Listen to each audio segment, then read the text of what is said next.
Quick reminder there, I do actually have a Discord server. We talk anything and everything about Ninjago there, so if you are actually interested in joining, the link will be down in the description below. Now, let's begin with today's video.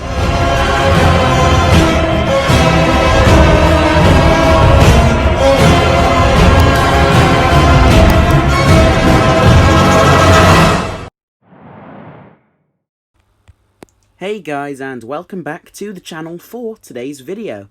So, as I'm sure you know, the Season 13 set wave was amazing, but had one major problem.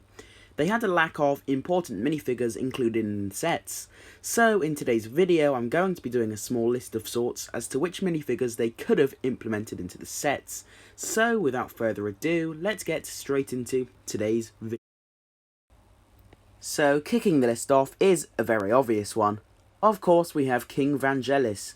I'm honestly not sure how they didn't include this guy in a set in the first place, as he would have been absolutely fantastic in minifig form.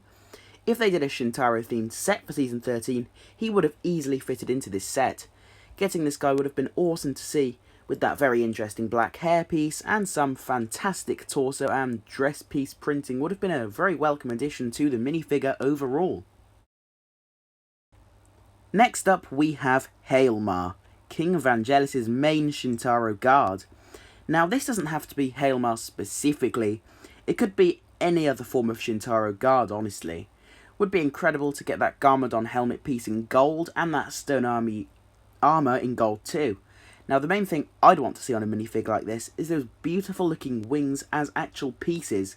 LEGO is perfectly capable of this as they've made wing type pieces in the past, so it wouldn't exactly be hard to just print them in gold and include them here as a final touch to make this minifigure even more cool looking. And now we have the minifigures I think everyone would want, and I'm really not sure why they didn't include these guys into the actual sets.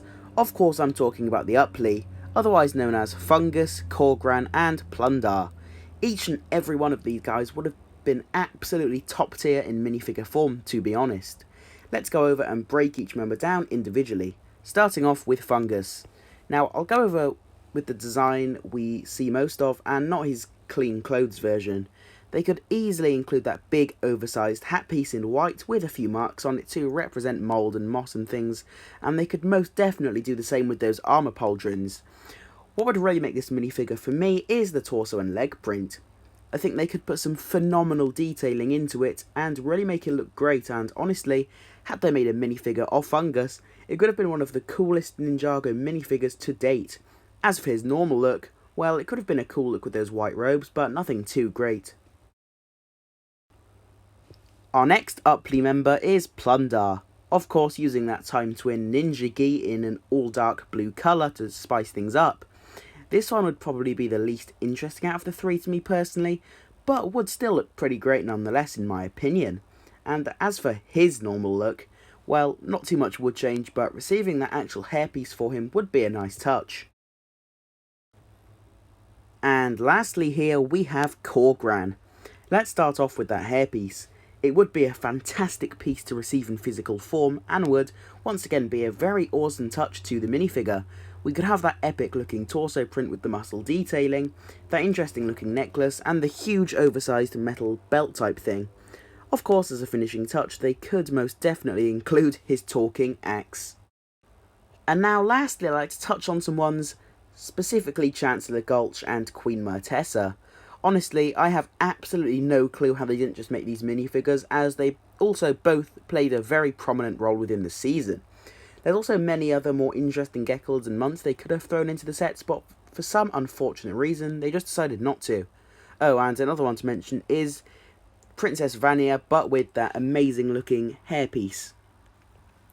So with all of that being said, we've reached the end of today's video.